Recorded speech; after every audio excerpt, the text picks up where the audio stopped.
செய்வோம். திரியேக பராபரனாகிய கர்த்தாவே, எங்கள் மத்தியிலே பிரசன்னராகிறது. என் துதி கீதங்களை ஏற்றுக்கொள்வது மட்டுமில்லாமல் உடைய திருவசனத்தினால் இவனோடு பேசி எங்கள் விண்ணப்பங்களுக்கும் ஜபங்களுக்கும் விடையளித்து நீரே வல்லவராக நல்லவராக கிருபையுள்ளவராக இரக்கமுள்ளவராக இருந்து எங்களை என்றென்றும் ஆண்டு கொள்ள வேண்டும் என்றும் இந்த ஆறாவது முழுக்க உடைய பிரசன்னத்தால் நிரப்பி எங்களை பரிசுத்தப்படுத்தி பாதுகாத்து பராமரிக்க வேண்டும் என்று மீட்பராக இயேசு மூலம் கெஞ்சுகிறோம் பிதாவே. ஆமென்.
15 வசனங்களை நாம் முறைமுறையாக வாசிக்க கேட்போம்.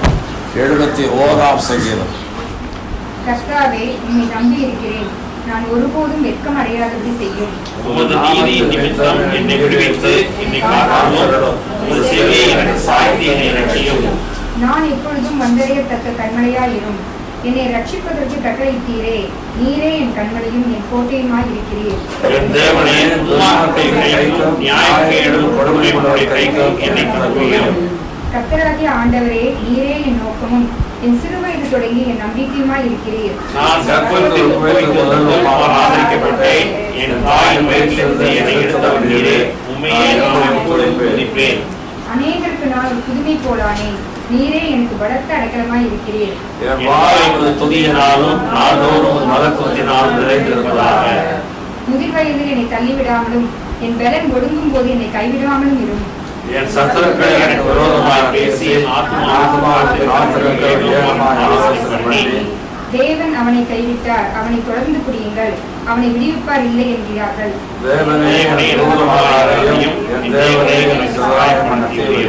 என் ஆத்துமாவை விரோதிக்கிறவர்கள் வெற்றி அடையவும் எனக்கு பொல்லாப்பு தேடுகிறவர்கள் நிந்தையாலும் இலச்சையாலும் மூடப்பட கடவார்கள். என் வாய் நாள்தோறும் உங்கள் நீதியையும் பிதாவுக்கும் குமாரனுக்கும் பரிசுத்தாவிக்கும் மகிமை உண்டாவதாக. ஆதியிலும் எப்பொழுதும் எப்பொழுதுமான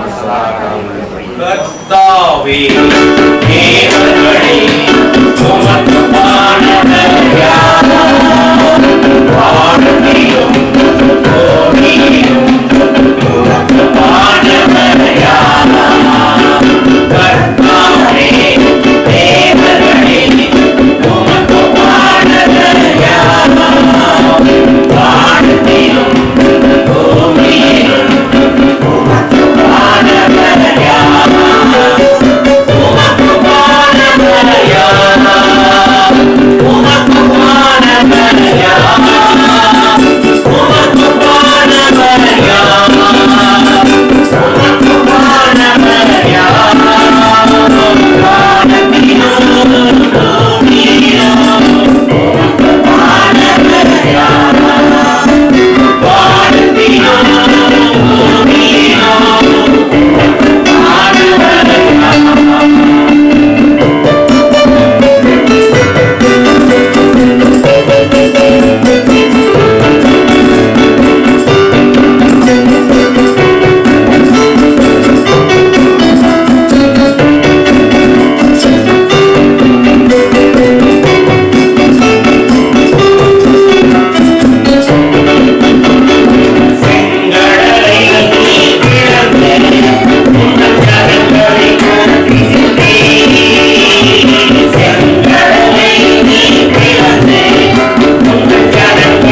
பிதாவாகிய பராபரனாலும் ஆண்டவராகிய இயேசு கிறிஸ்துவினாலும் உங்கள் எல்லாருக்கும் கிருபையும் சமாதானமும் பெருகுவதாக.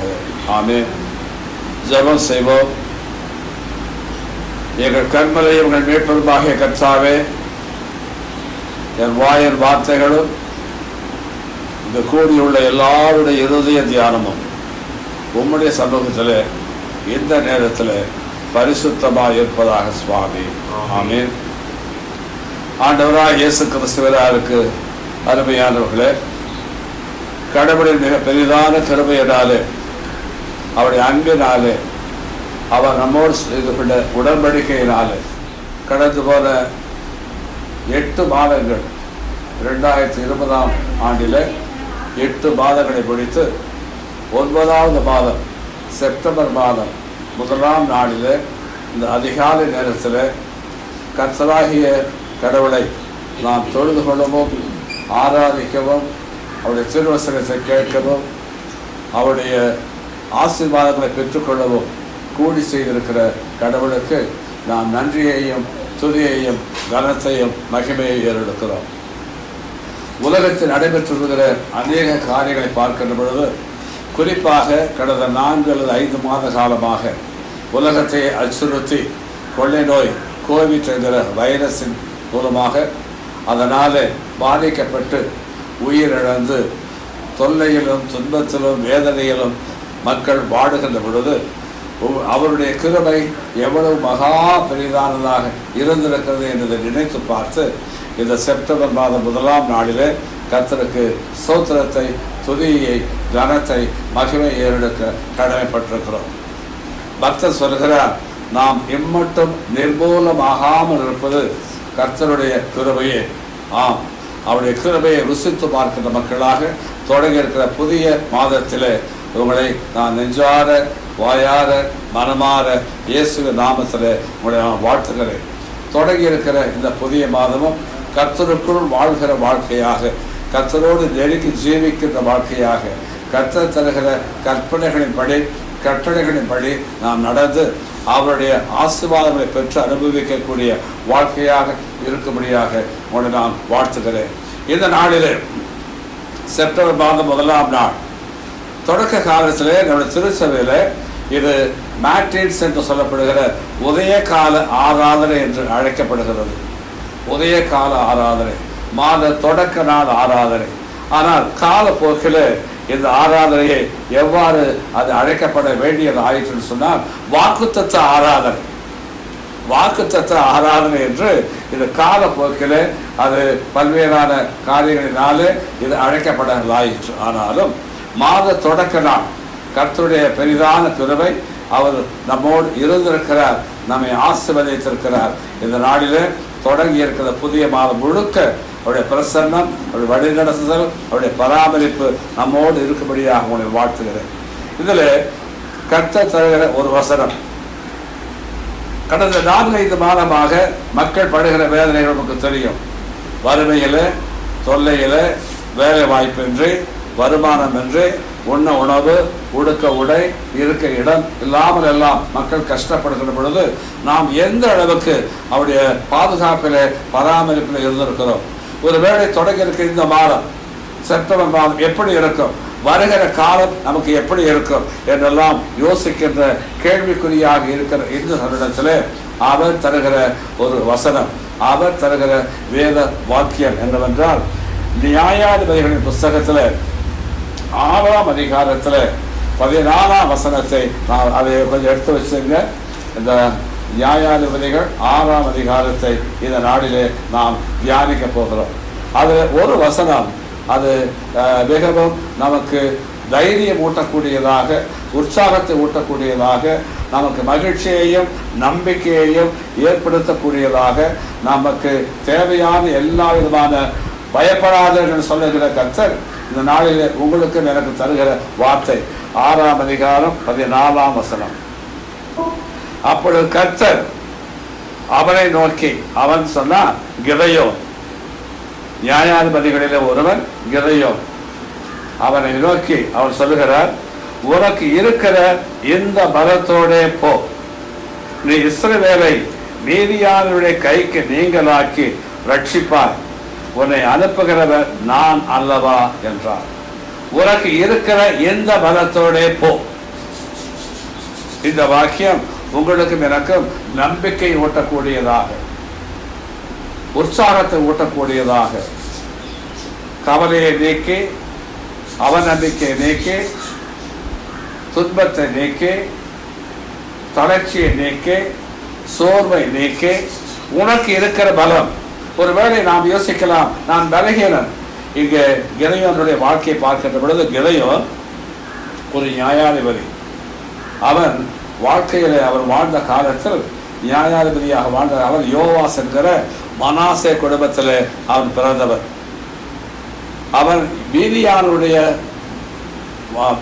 என்கிறது யாக்கோபுடைய பிள்ளைகளிலே ஒருவனாக இருக்கிற அவருடைய சந்ததி மீதியானியர். என்ன சொல்லப்போனா யாக்கோப்பு ஏசாவுடைய சந்ததியில வந்திருக்கிறவர்கள் மீதியானியர்.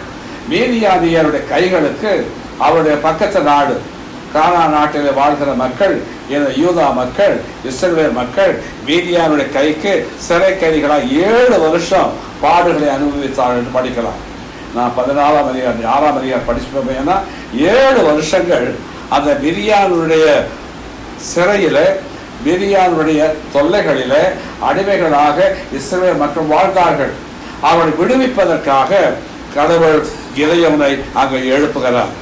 கிதையோனை எழுப்பி அவரை அழிக்க, அவரை பார்க்கின்ற பொழுது கிதையோனை கூப்பிடுகிறார். மக்கள், இஸ்ரவேல் மக்களுடைய வாழ்க்கையிலே ஒரு சர்க்கிள் மாதிரி, வட்டம் மாதிரி திரும்ப திரும்ப நடக்கிறது. நாம் சற்று யோசித்து பார்க்க வேண்டும். என்னன்னு சொன்னா, இஸ்ரவேல் மக்கள் எகிப்து நாட்டில் இருந்து கானான் நாட்டுக்கு பிரவேசிக்க வேண்டும். அங்கே வருகின்ற பொழுது 40 வருஷ காலம் வனாந்தர பயணம். 40 வருஷம் ஆனா எகிப்து நாட்டில் இருந்து கானான் நாட்டிற்கு நடவடிக்கையா வந்தா கூட ஒரு 15 நாள்ல 20 நாள்ல வந்து விடலாம். ஆனால் கானான் நாட்டிற்கு வருவதற்கு 40 வருஷ காலம் அவரை பயிற்றுவிக்கிறார். இஸ்ரவேல் மக்களை பயிற்றுவிக்கிறார். அவளுக்கு வராந்திர பயணம், உண்ண உணவு இல்லை, உணவு உடப்பு எல்லாம் முறுமுறுக்கின்ற பொழுது மன்னா, தண்ணீர், காடை இவற்றின் மூலமாக காக்கிறார். அவர் வராந்திர பயணமாக பல நாட்டினரோடு போர், கானான் நாட்டுக்கு பிரவேசிக்கும் போதுதான் சொல்லி சாதாரண வந்து விடவில்லை. அந்த 40 வருஷ காலம் வந்த பிற்பாடும் கூட இங்கே இஸ்ரவேல் மக்கள் மீதியானுடைய சிறைகளாக, அவளுக்கு அடிமைகளாக செல்கிறார்கள். அப்பொழுது மக்கள் கடவுளை நோக்கி வேண்டுகிறார்கள், கடவுளை நோக்கி கூப்பிடுகிறார்கள். 400 வருஷம் எகிப்து நாட்டில் இருந்த மக்கள் 400 வருஷ காலம் இருந்து வரும்பொழுது அவருடைய கூக்குரலை நான் கேட்கவே கேட்டேன், அவருடைய கூக்குரலை நான் கேட்கவே கேட்டேன் என்று அவர்களுக்கு மோசேயை அங்கு எழுப்புகிறார். அதே 2ஆம் வசனம், கர்த்தருடைய தூதனானவர் அவனுக்கு தரிசனமாகி, பராக்கிரமசாலியே கர்த்தர் உன்னோடு கூட இருக்கிறார். முதல்ல கிதையோனை சந்திக்கிறது ஒரு தூதன். மக்கள் கூப்பிடுகிறார்கள். கூப்பிட்ட குரலுக்கு கிதையோன் அங்கு கேட்கிறார். அவங்க பார்க்கின்ற பொழுது கிதையோனை பார்த்து தேவன் சொல்கிறான், நீ பராக்கிரமசாலி, நீ பராக்கிரமசாலி. வேதத்துல 2 இடத்துல தான் இந்த பராக்கிரமசாலி என்கிற வார்த்தை வருகிறது. கிதையோனை பற்றி வாரியர், பலமுள்ளவன். இன்னொன்னு தாவீதுடைய சேனை, பராக்கிரமசாலிகள், மைட்டி வாரியர்ஸ். ஆகவே இந்த பராக்கிரமசாலியை யாரை பார்த்து சொல்கிறது? கிதையோனை பார்த்து தூதர் சொல்கிறார், பராக்கிரமசாலியே கர்த்தர் உன்னோடு இருக்கிறார். அப்ப கிதையோன் சொல்கிறான், என்னையா அது, நான் பராக்கிரமசாலி சொல்றேன், நான் மிதியானுடைய கையர்களில் இருந்து இஸ்ரவேல் மக்களை காக்க சொல்கிறேன். அடுத்த வசனம் படிங்க, 13ஆம் படிக்கிறேன். கிதையோன் அவரை நோக்கி என் ஆண்டவரே, என் ஆண்டவரே, கர்த்தர் எங்களோடு இருந்தார், இவையெல்லாம் எங்களுக்கு நேரிடுவானே. 7 வருஷம் அடிமைகள். வருஷத்தை யோசிப்பா, நாம் இப்போ கடந்த 5-6 மாத காலமாக கோவிட் என்கிற நோயினாலே தொல்லை. 400 வருஷம் எகிப்து நாட்டில் அடிமைகள், 70 வருஷம் பாபிலோன் நாட்டில் அங்கே அடிமைகள். இங்கே நாம் இந்த கடந்த 5-6 மாதமாக இங்கே கொள்ளை நோயினாலே துன்புறுகிறோம். எங்க கேட்கலாம், கிதையோன் கடவுளோடு இருக்கிறார், பராக்கிரமசாலியே மீட்பாய் சொல்லுகிறீரே, எப்படி இதெல்லாம் ஏன் ஏற்படுகிறது? இந்த தொல்லைகள் ஏன், சிறைக்கைதிகள் ஏன் என்று சொல்கிறார். ஆண்டவனே எல்லாம் எங்களுக்கு நேரிடுவானே, கர்த்தர் எங்களை எகிப்து நாட்டிலிருந்து கொண்டு வரவில்லையா? எங்கள் பிதாக்களுக்கு விவரித்து சொன்ன அவருடைய அற்புதங்கள் எங்கே? இப்பொழுது கர்த்தர்களை விட்டு மிதியானை கையில் எங்களை ஒப்புவிக் கொடுத்தாரு என்றெல்லாம் புலம்புகிறார். அப்பொழுது கர்த்தர் நேரடியாக பார்த்து கிதியோனை பார்த்து சொல்கிறார், கிதியோனே, உனக்கு இருக்கும் இந்த பலத்தோடே போ, உனக்கு இருக்கும் இந்த பலத்தோடே போ, உனக்கு இருக்கிற இந்த பலத்தோடே போ, நீ இஸ்ரவேலை மிதியானுடைய கைக்கு நீங்களாக்கி ரட்சிப்பாய், உன்னை அனுப்புகிறவர் நான் அல்லவா. என்ன பலம்? மனுஷனுக்கு என்ன பலம் இருக்கிறது? சரி யோசிப்போம். கடவுள் ஆதாம் ஏவாளை படைத்து அது எல்லாவற்றையும் கொடுத்துட்டு இவை எல்லாவற்றையும் ஆண்டுகள், அப்படிப்பட்ட வல்லமை. மக்கள் எல்லாவற்றையும் ஆண்டுகள், மிருகங்கள், யானை பார்த்து டிவியில் பார்க்கணும். இப்போ யானை மனுஷன் சொல்றதுக்கெல்லாம் கீழ்ப்படுகிறது. சிங்கம் விளையாடுது, மனுஷன் சொல்றதுக்கெல்லாம் கீழ்ப்படுகிறது. எல்லாவற்றையும் ஆண்டுகள். மனுஷன் இன்றைக்கு விண்ணிலே பறக்கிறார், நிலாவிலே கால் வைக்கிறார், கடலுக்கு அடியிலே போய் நான் வாழ்வேன் என்று சொல்லி கூடாரம் அமைக்கிறார். இன்னைக்கு அமெரிக்க நாட்டில் ஒருத்தர் முகமுகமாக நாம் அங்கே இருக்கிறோம், ஆயிரக்கணக்கான மைல். ஆனால் அவனோடு நாம் முகமுகமாக வீடியோவில் பார்க்கலாம், பேசலாம். இப்படிப்பட்ட வசதிகள் எல்லாம் இருக்கிறது. இப்படிப்பட்ட விஞ்ஞான உலகத்தில் இவ்வளவு இருக்கிறது. இதெல்லாம் கடவுள் கொடுக்கிற வல்லமை. சர்வ வல்லவர், சர்வ வல்லவர், கடவுள் சர்வ வல்லவர். அப்படிப்பட்டவர் சொல்கிறார், உனக்கு இருக்கிற பலம், மனுஷனுக்கு இருக்கிற பலம் இப்படிப்பட்ட பலங்கள், இப்படிப்பட்ட வல்லமைகள். காற்று, சற்று யோசிப்போம். அது புயல் காற்று அடித்தா யாரும் எதுவும் ஒன்றும் பண்ண முடியாது. அதே அதற்கு இருக்கிற பலம். நெருப்பு, அது அடிச்சுன்னா அது கட்டடமாக இருக்கட்டும், ஊராக இருக்கட்டும், இதாக இருக்கட்டும், அது அதுக்கு வல்லமை இருக்கிறது. நீர், தண்ணீர், வெள்ளம் வந்துச்சுன்னா அதுக்கு வல்லமை இருக்கிறது. காற்றுக்கு, இயற்கைக்கு இப்படிப்பட்ட வல்லமை. ஆனால் கடவுள் என்ன சொல்கிறார்? நான் சர்வ வல்லவர். காற்றுக்கு இருக்கிற பலம் வல்லமை, நெருப்புக்கு இருக்கிற வல்லமை, தண்ணி வெள்ளம் வந்துச்சுன்னு சொன்னால் அதில் இருக்க முடியாது, அதில் நமக்கு தடவுறதுக்கு இல்லை. என்ன அணைப்பட்டாலும் என்ன கஷ்டம் வந்தாலும் அது வெள்ளம் அடிச்சுட்டு போகிறதா அடிச்சு இப்படிப்பட்ட. ஆனால் கடவுளோ நான் சர்வ வல்லவர். உனக்கு இருக்கிற பலம் என்ன பலம்? கடவுள் சொல்கிறார், உனக்கு இருக்கிற பலம் என்ன சொன்னால் நான் பலகீனன் தான். ஆனால் உனக்கு இருக்கிற இந்த பலத்தோடு இப்போ என்ன பலம் சொல்கிறார்?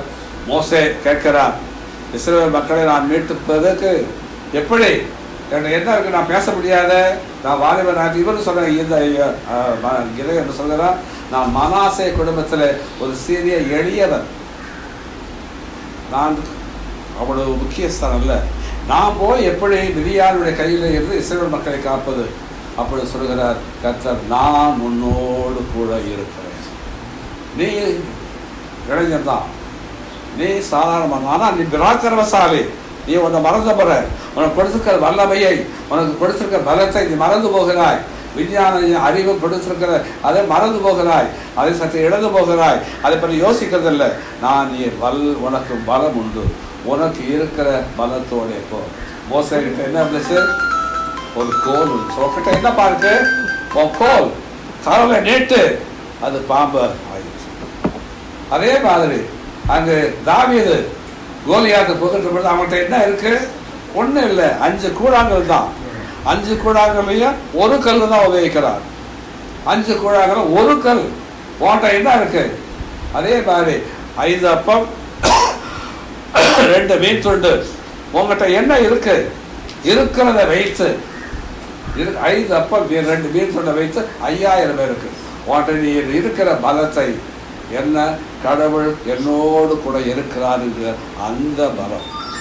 கடவுள் நம்மோடு இருக்கும் பட்சத்தில் காட், நான் அடிக்கடி சொல்றது, காட் இன் அஸ், நம்மிலே என்னிலே அவர் இருப்பாரே. ஆனால் காட் வித் அஸ், நம்மோடு இருப்பாரே. ஆனால் காட் பிஃபோர் அஸ், நமக்கு முன்னதாக இருப்பாரே. ஆனால் God behind us நமக்கு பின்னதாக இருப்பாரையானால், around us கடவுள் நம்மை சுற்றிலும் இருப்பாரையானால், above us கடவுளுக்கு மேலே இருப்பையானால், in with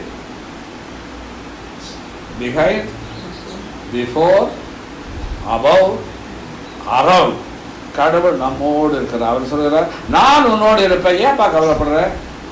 விதியானுடைய மக்களை விதியானிடமிருந்து இஸ்ரவேல் மக்களை காப்பது நீ இல்லை, நான் உன்னோடு இருக்கிறேன். அதே சமயத்தில் உனக்கு இருக்கிற பலம் என்ன சொன்னா, அந்த ஜப வாழ்க்கை, கடவுள் என்னோடு இருக்கிறார் என்கிற நம்பிக்கையின் வாழ்க்கை, கடவுள் நம்மை காக்கிறார் என்கிற நம்பிக்கையின் வாழ்க்கை. இக்கடவுளை நாம் பட்சத்தில் இருந்தால் மனுஷங்களுக்கு என்ன செய்ய முடியும்? If God before us, who can be against us? இது ஒரு வாழ்க்கையை நீங்கள் மாற்றிக்கொள்ளுங்கள். நாம வாழ்க்கையை எவ்வாறு மாற்றிக்கொள்ளணும்? உனக்கு இருக்கிற பலத்தோட நீ போ, இந்த பலத்தோட போ. நீ வேற ஒன்று புதுசா கேட்க வேண்டாம், நான் உன்னோடு இருக்கிறேன். அதனால இந்த காலத்துல இஸ்ரவேல் மக்கள் 40 வருஷ காலமாக பயிற்றுவிக்கப்பட்ட மக்கள் என்ன சொல்றார்?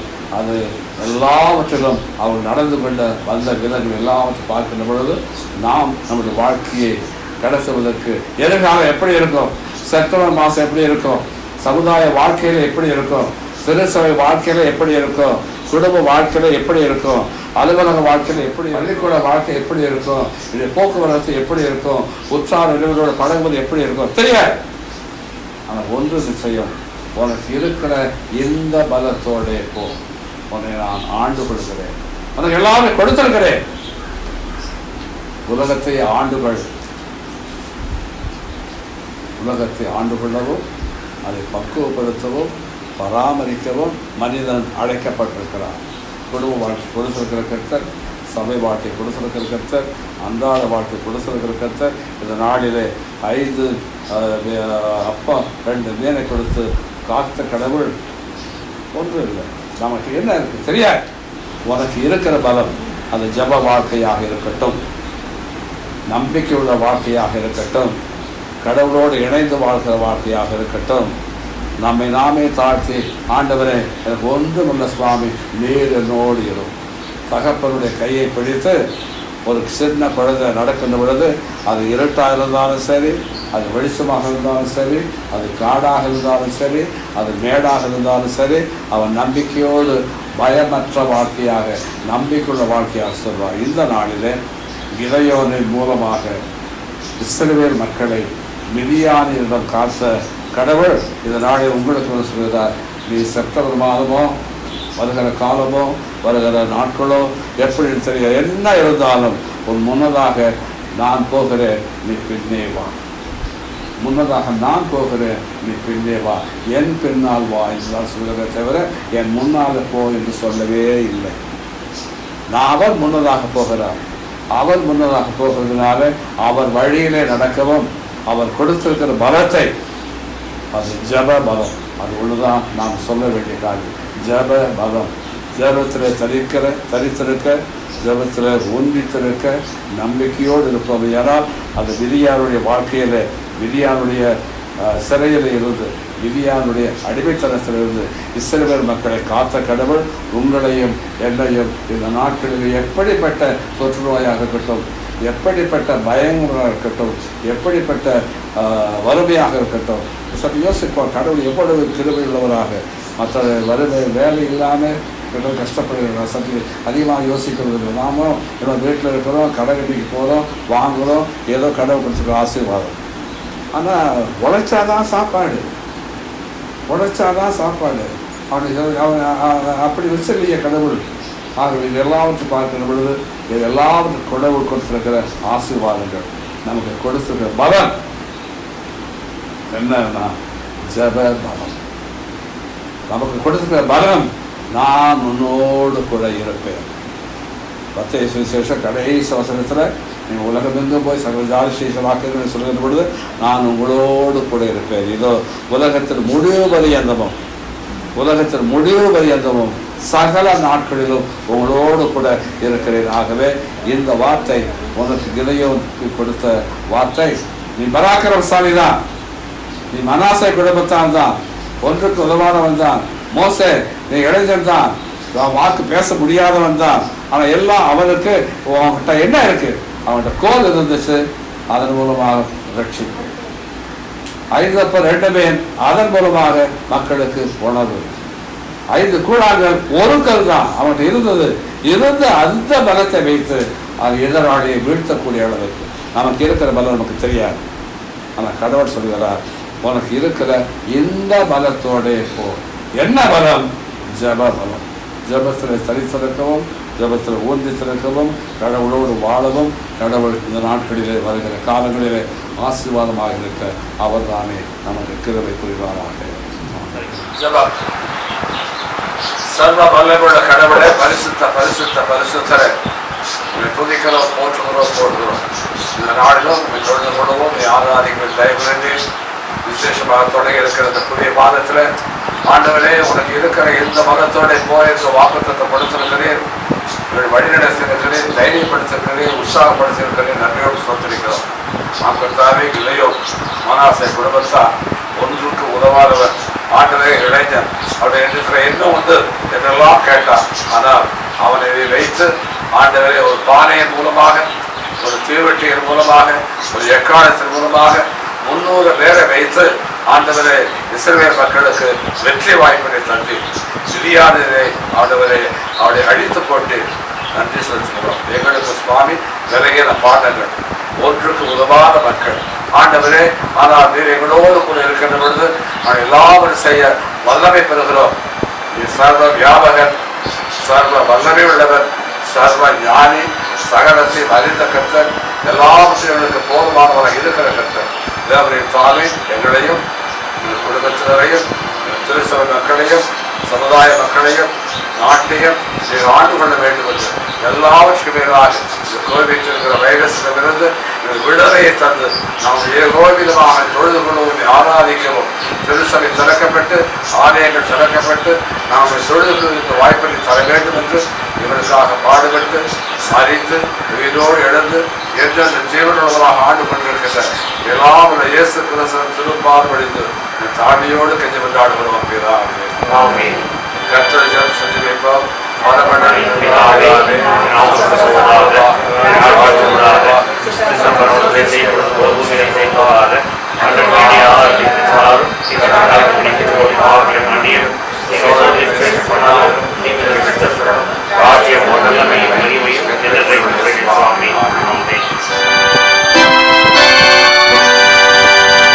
கர்த்தரானவரோடு இருப்பாராக.